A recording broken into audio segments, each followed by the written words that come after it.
This is Energy of Business Moments with Michael Sipe, the show that takes you around the world to share interviews with some of the most successful and relevant people on the planet. Hear their stories and get the most important business lessons they have learned on their road to success, and get exclusive advice on how to implement their business success into your life and business. Energy of Business Moments is brought to you by the Strategic Advisor Board and your host, Michael Sipe.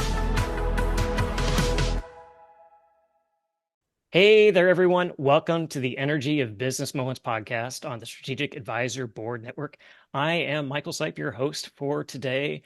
I am thrilled to have one of my mentors and coaches, Stacy Hartmann, on the show today. Stacy comes from Minnesota, and she is a wonderful, wonderful person. But the reason I have her on the show today is we talk about strategy and growing a business. And sometimes we can put the best practices in place for the growth of that business. We've got a lot of great people on our show and on other shows that can tell us how to run that business and do it better. But sometimes things fall flat. And when they fall flat, there's usually a reason behind why they're falling flat. And sometimes it's the energy of why. And that is exactly why Stacy is here today. So Stacy is an entrepreneur, multi-time millionaire. She has taught many, almost thousands of people actually, on how to grow their business, how to scale, how to do well with their business, and how, more importantly, to have it sit well with you. So Stacy, thrilled to have you on the show, and welcome. Thank you. Good topic. Let's dive right in. Yeah, well, it's a topic that's probably near and dear to you because you've also written a book called Metaconscious Entrepreneur. And while that's just one of the many things that you've done, it kind of encapsulates a lot of what you've taught, what you've been modeling, what you've been doing yourself in your own business. So I guess what would be great is if you could tell us, besides being a mom, besides being successful in certain areas, we're also human too. And we have our ups and downs. And that's part of what the show is about, is like talking about those ups and downs in business. So if you could tell us a little bit about you, where you come from, and what's your shtick? What makes you get up and going for the day? Well, I have to say, one thing that's crystal clear to me and has been since I started my business is that my mission, my why, is to transform really wealth consciousness. And I see business as the vehicle to do that. So my background is I was a juvenile probation officer. I worked with disadvantaged youth, a lot of low socioeconomic families, saw, the impact of those financial struggles, and also saw a lot of really incredible things happening for those families, the connection, the love, the fun, so many of those things. And so I very early in my career started questioning, what is it about money and what is it about wealth and where are we missing the mark? And so that's really when we talk about energy and consciousness, and then when we bring it into business, my ultimate mission is to get more money circulating through the hands of high conscious, heart-centered, caring, compassionate people who really have a great relationship with detaching from money, but we are the people that when we circulate money with love and light and intention, actually will change the world. And so I see business as the vehicle, the ultimate vehicle to fully be in charge of our financial destiny and the money we get to create, and then how we can intentionally use it to better our lives, to better the world. And so that's my big, big vision that started way back. It's always been about the money. It's always been about conscious money and how to use business to be able to create that. Yeah, that's awesome. And that's what attracted me to you, for you to be a mentor for me a few years ago. And obviously that had a huge impact for me and my shift in consciousness. So replicate that across many different people and seeing all these different things that have evolved since you've made that shift so long ago and started on that mission. I'm curious though, sometimes people get into business perhaps for the wrong reasons and things kind of fall flat. So, not to say that we haven't had our own moments when things have gone totally haywire and we've had to regroup and start all over again sometimes. But more importantly for you as a mentor and sort of a role model, what have you seen that are challenges that people typically have in approaching business, and then maybe later talking a little bit about growing their business? Yeah. Actually, I'm gonna shift that and answer your first question about like some of those less stellar moments in my business and the amazing lessons that came out of it that actually catapulted and propelled my mission even further.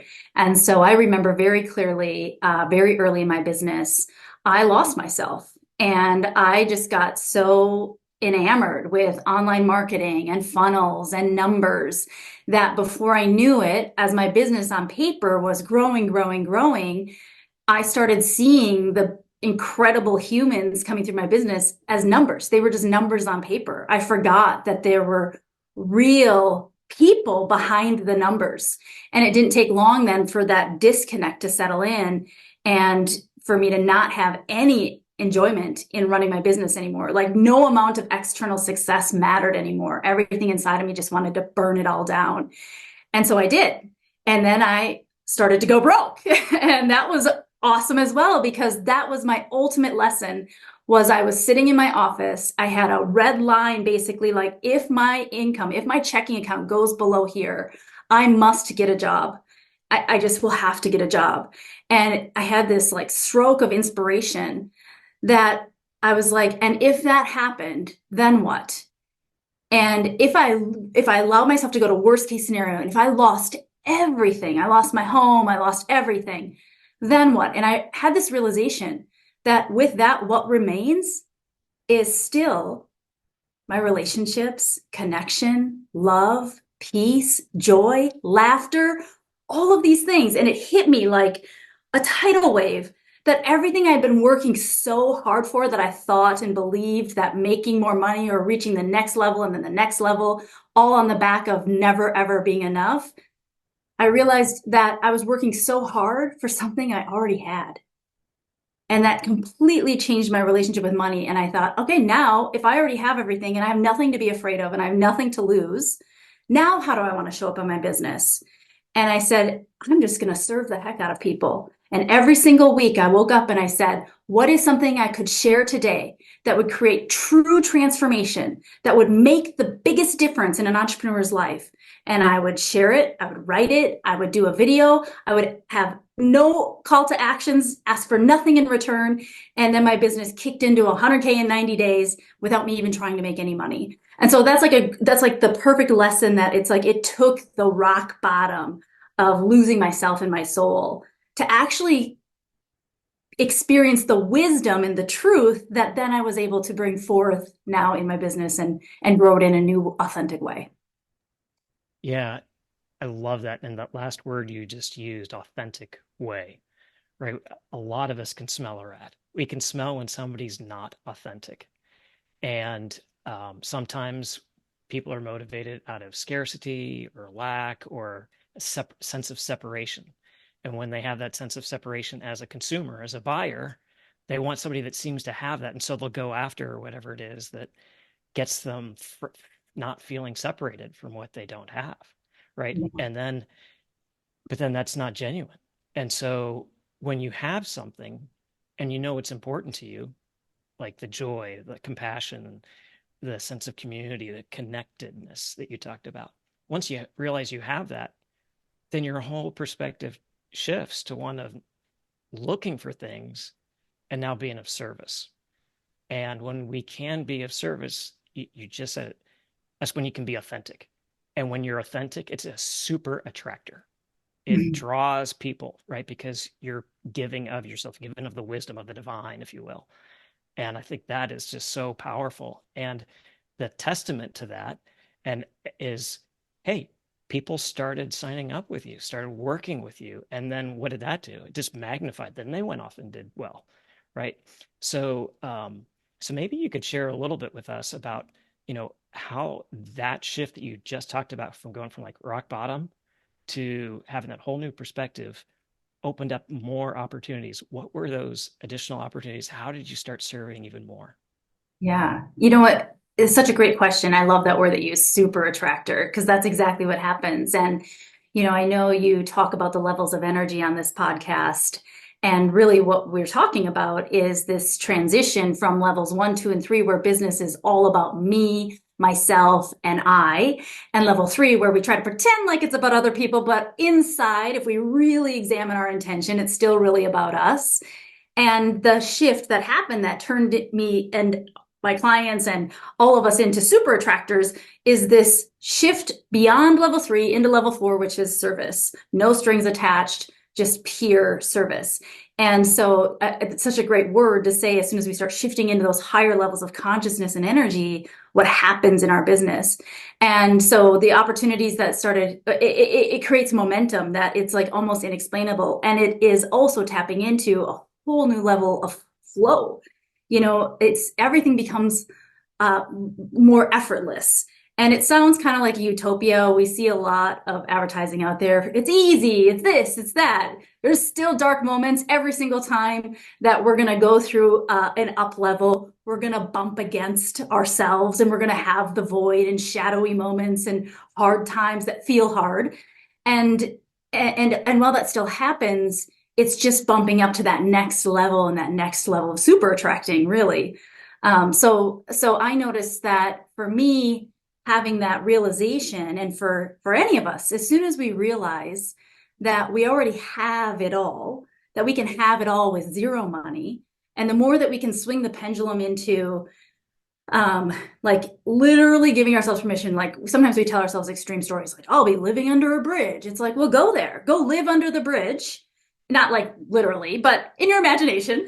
Like, I don't recommend it literally, but Right. go under the bridge in your imagination. Just put yourself there and then ask yourself, and what would still remain? And you have all the answers. So what that does then in business is it creates detachment. So if at the end of the day, even if worst case scenario plays out, and I'm living under a bridge and I still have access to all of those things, now money serves a new purpose for me. Now money doesn't give me the things that I think I'm missing. It gives me new experiences of those things using money as the tool to do so. So now money can amplify it. I don't need it though. I'm whole and complete. I have everything in nothing. I can create and manufacture everything in nothingness. And now also, however, wouldn't it be cool if I could also not only experience the beauty in nature for free, but also surround my environment with beauty and use money as a tool to amplify more beauty in my life? I don't need that beauty. I can go into nature anytime for free. But the reality is money can be a tool to literally create even more of what already is, as opposed to fill a gap of lack that we think we don't have. Right. Oh, it's so true. And when we see that beauty, right, that beauty you talked about, like for example, in nature, but the beauty can also be when the chocolate and the peanut butter, your product A and somebody else's product B come together in a joint venture, and you just blow it up because there's so much demand for that kind of service. And so you had to come from nothing, and that awareness of, hey, there could be something else out here. There's beauty everywhere. And then we see that because we're already sort of at a frequency, if you will, of something that works together. And that beauty of working together, that collaboration is, I think, one of the sweetest parts of business is the creative juices really start happening when we see that there's potential for beauty out there, and we start asking questions like, I wonder what we could do next. And so when wonder and curiosity start coming in there, I'd like to hear what you have to say about what that mindset of curiosity does for the entrepreneur or for the business. Yeah, wonder and curiosity, it is so childlike, right? And that's really what it is it brings a playfulness into business. It brings that childlike wonder and curiosity, that believing in the impossible, tapping into the imagination. And that childlike curiosity and wonder opens us up to infinite possibilities. So like you said, with joint ventures or new business ideas, everything starts with an idea, and opening up to that space of curiosity just cracks open a whole vault of ideas as opposed to conclusions. So curiosity versus conclusion. Conclusion is this is what I'm going to do. This is how my business is going to go. Conclusions cut off all those possibilities. So as soon as we go into, I wonder, and even about everyday things, I wonder how this social media post is going to perform. I wonder who's going to interact with it. I wonder about absolutely everything instead of being like, this is going to work or this isn't going to work or drawing any sort of conclusions, which then cuts us off from that creativity and everything that's available to us to really capitalize on. Yeah. Oh, that's great. So tell me, we love hearing stories, right? We all like to be entertained at times. And so for our audience, how about you share with us either a personal story that's along those lines or somebody who's a client of yours, something that kind of touches to that point exactly. Yeah. So, oh gosh. I feel like it's like hard to come when it's such a part of your being. I feel like, oh, a specific story. It's like, well, gosh, I've got like six from this morning. How do I do this? So, um, however, I will say, and I'm going to make this pretty practical and tactical. It's an overarching, philosophy or view or perspective that I'm generally operating at in my business. I took, so I burnt my business down multiple times, burnt out, or just it came out of alignment, and then this higher level of consciousness of deep trust and surrender, like, and a commitment to alignment at all costs, and knowing that if it's out of alignment, that I can fully surrender it and release it. I don't have to hold on to anything. So I've done that multiple times in my business. So more recently, I let my business go and took a complete hiatus, pretty much, went into hiding for 2 years.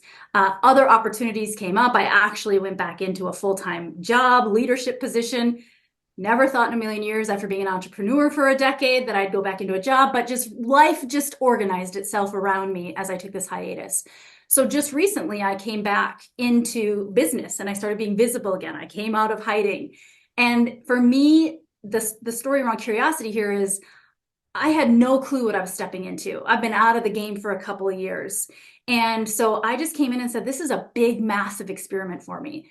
I have no idea if the algorithm's going to like me or not. I have no idea if there's still people out there that are interested in hearing what I have to share. Like, I don't know anything. I'm like a brand new baby entrepreneur again, even though I had all this experience. So that was really like the time that I really leaned on, like, I really wonder what's going to happen here. But I'm called to express myself and I'm called to share a message and I'm called to be visible in my mission again. And I know that, and that is enough. So now I'm going to just do that, but I'm really curious to see how the heck this is going to go. And so so I just kept that frame of mind. And in the last 75 days, again, complete hiatus, no visibility on social media, no marketing, no nothing, no list building, nothing. And in the last 75 days, our business generated $160,000. We did no sales calls.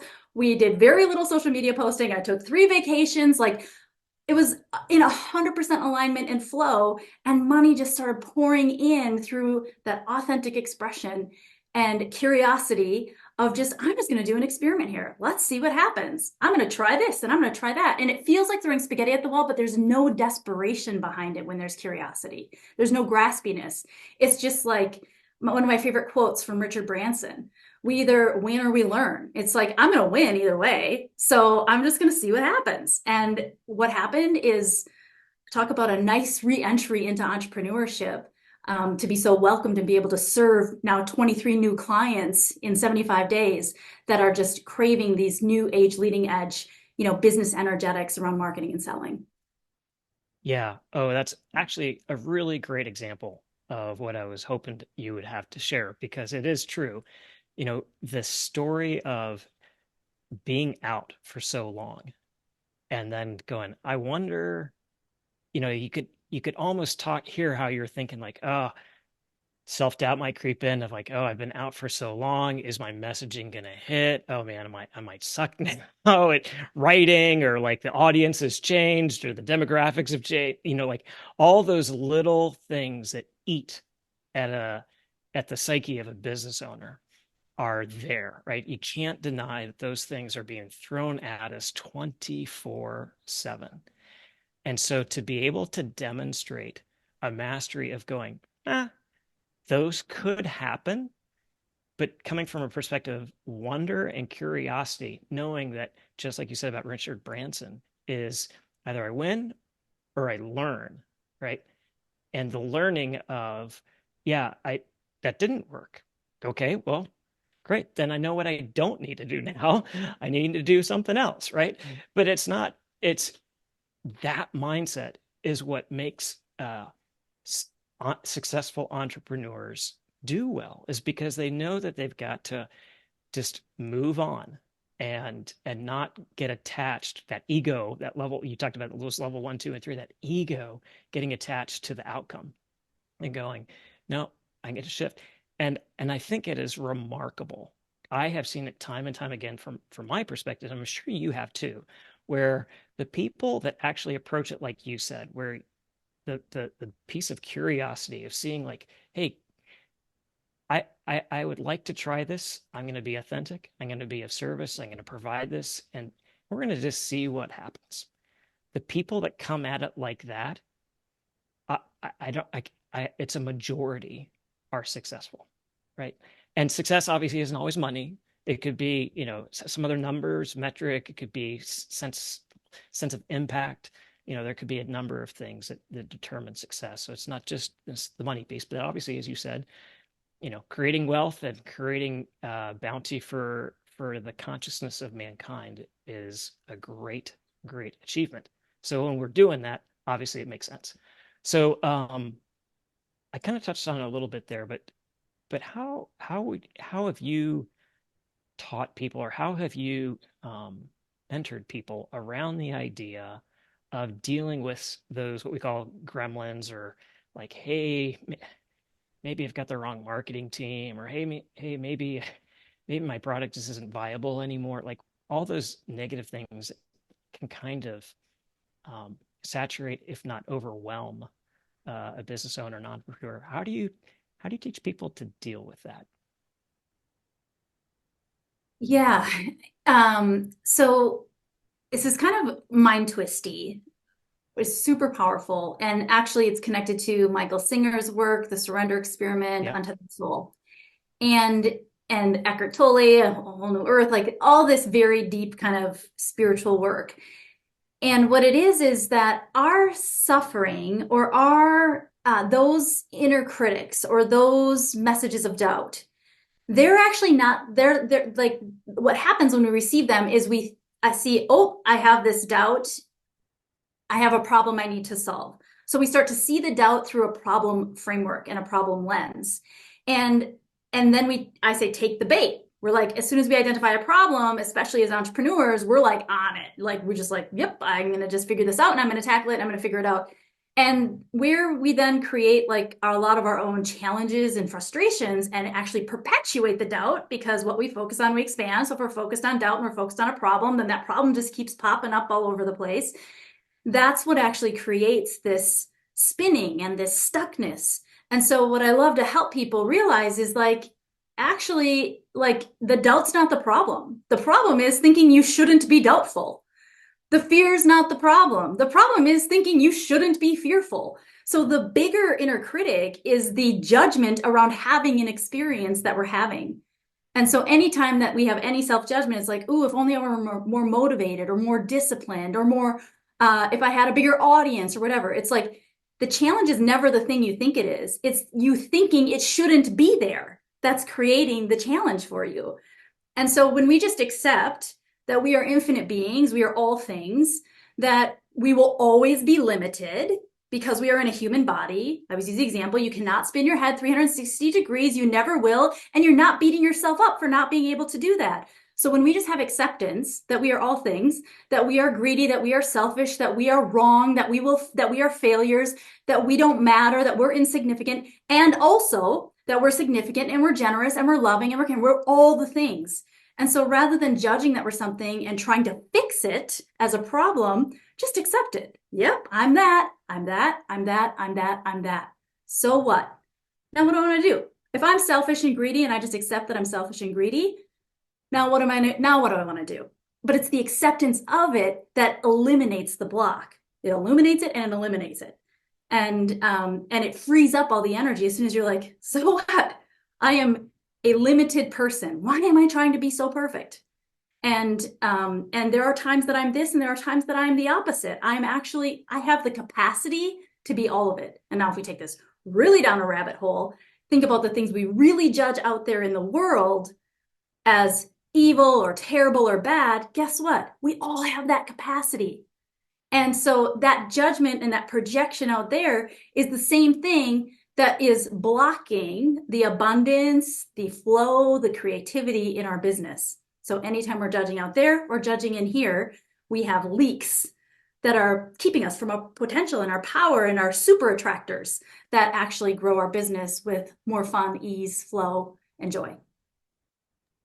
Yeah, that's great. The part about the acceptance of the way things are out there and inside, right? And what's just to give a little more context there, in Michael Singer's book, he talks about the time when he was the CEO of that major technology company, and then they were being investigated for fraud by the Department of Justice.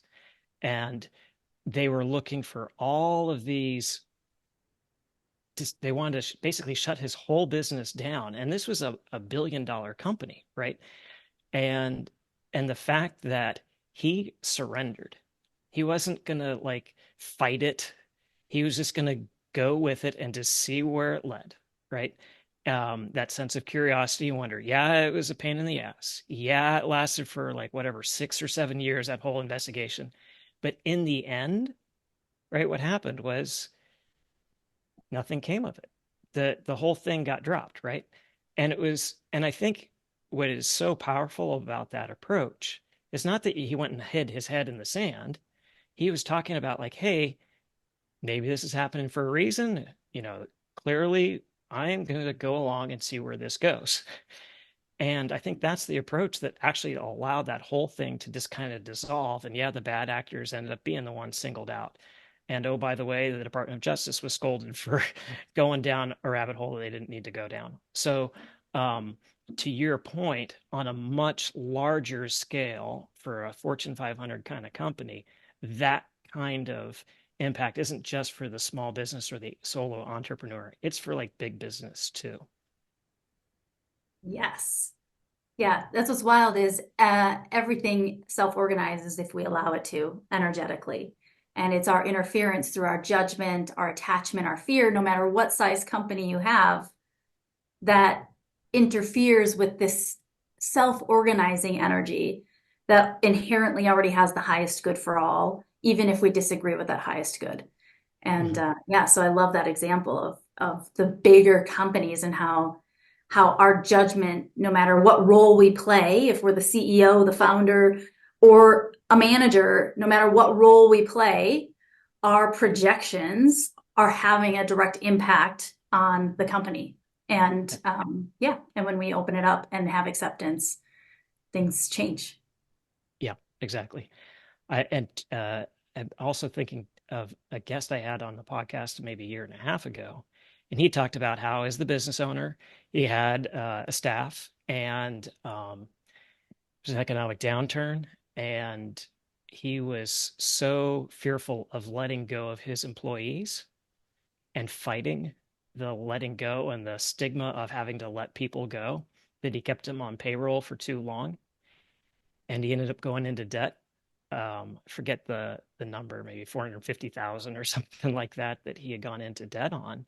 And it took him, I think he said like 6 or 8 years to finally pay that debt off. But more importantly, he said, like, I learned the lesson that fighting that adversity hurt me because I should have just accepted where I was, realized that the market just wasn't going to support my staff at that size.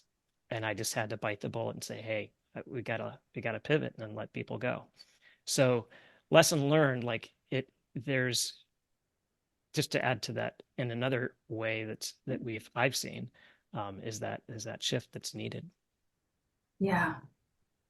It goes back into trust, right? It's like so often we have that conclusion, oh, if I do this, I'm harming people or hurting people. So I'm going to do everything in my power to not do that, which is a very noble approach.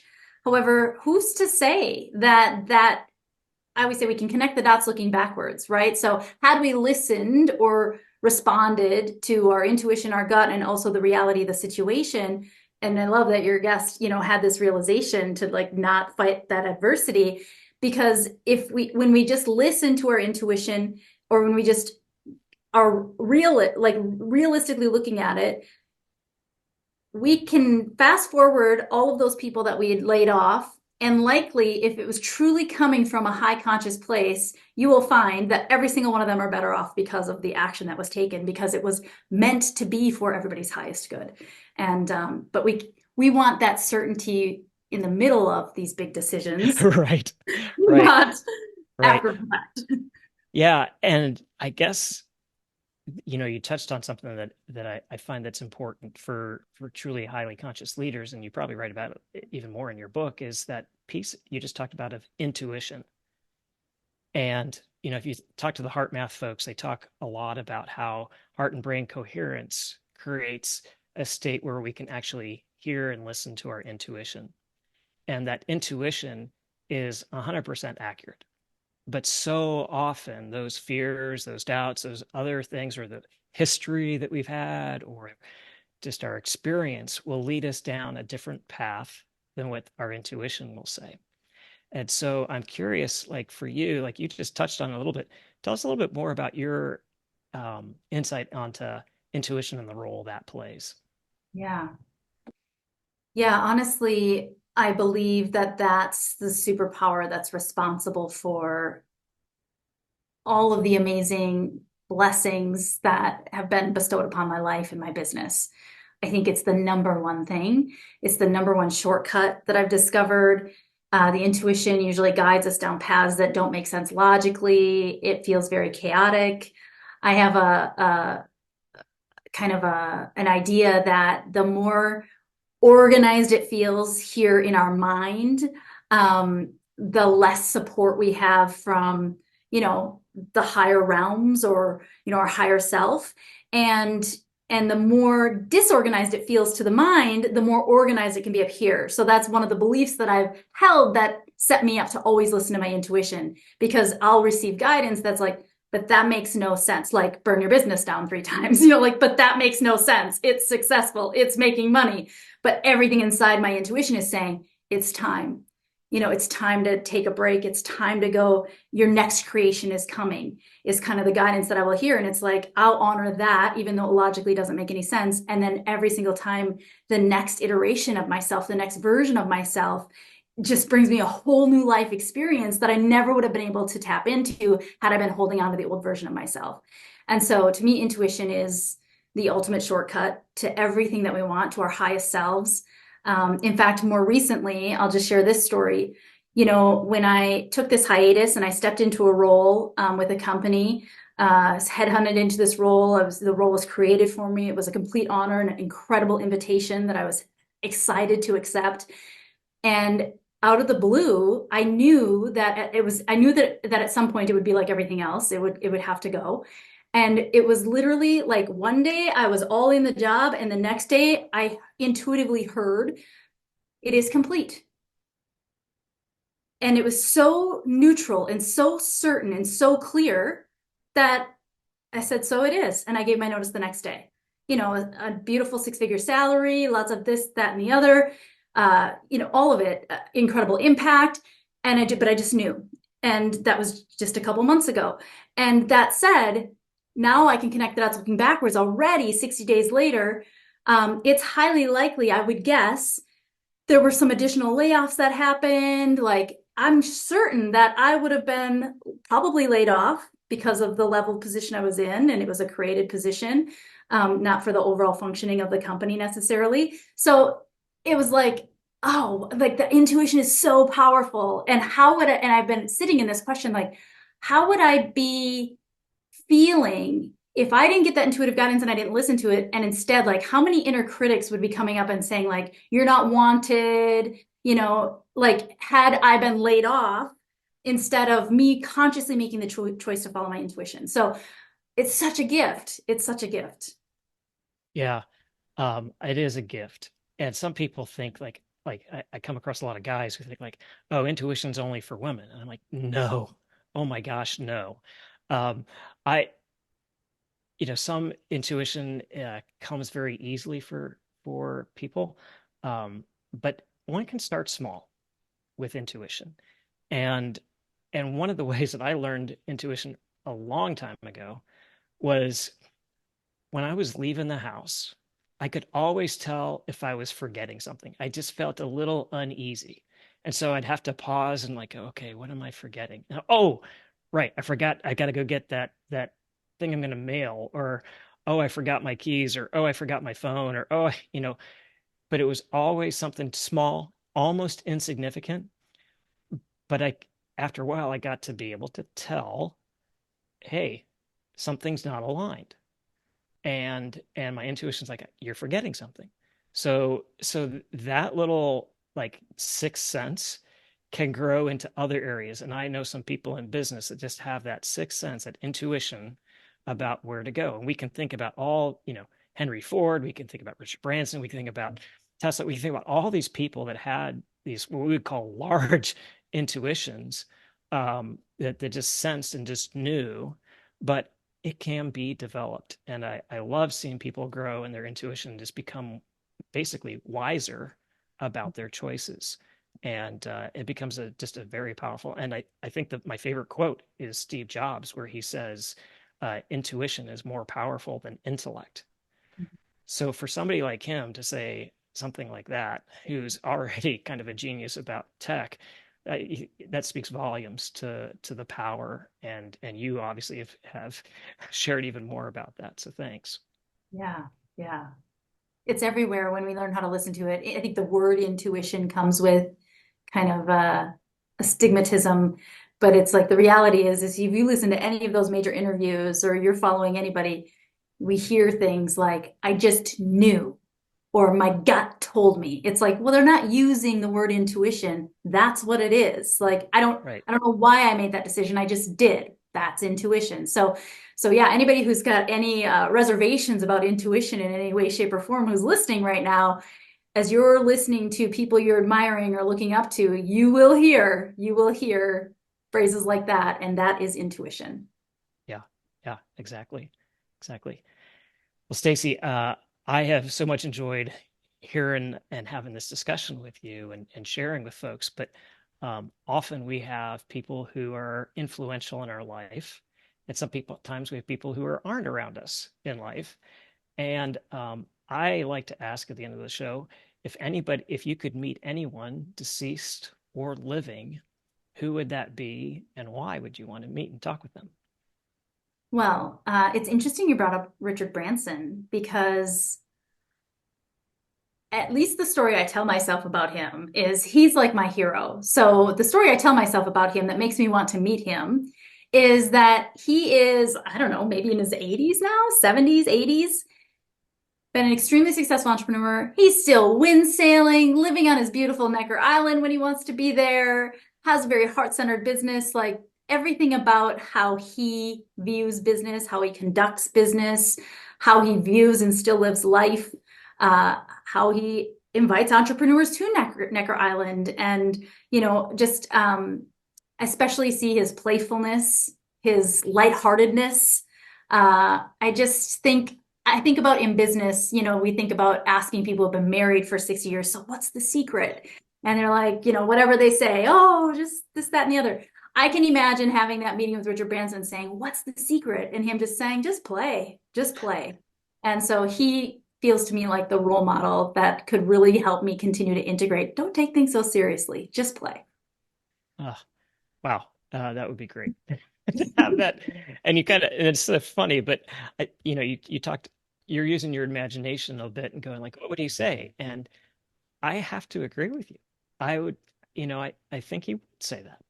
And yeah, it would be great to get the confirmation in person, but no kidding. Like, you have a role model for decades now of doing that. Why wouldn't he say that? Right. Mhm. So yeah, so that's great. That's wonderful. Well, Yeah. Stacey, it's been an absolute pleasure having you here on the show and sharing your wisdom today. So obviously, you're back and running at it again. And if people want to reach out to you, how can they do so? How can they find you? Yeah, the best way to connect with me is on social media. Facebook and LinkedIn are my two primary places. So if you look up Stacy Hartmann, two N's, I'm certain you'll find me. And then Instagram a little bit if that's where you prefer to be. But ultimately, that's where I just stay in touch and I ride this wave. I mean, I may be there, I may not. We don't know, but that's the best way to connect with me. Awesome. Awesome. Well, that's great. Well, again, Stacy, thank you for being on the show today. It's an absolute pleasure, and I'm sure our audience has benefited greatly from it, and hopefully it'll be one of our treasures going forward. So thanks again. Thanks for listening to Energy of Business Moments with your host, Michael Sipe. Please leave your feedback and visit strategicadvisorboard.com to get the latest and greatest business advisement on the planet. Follow us on social media for updates, and we will see you on the next episode.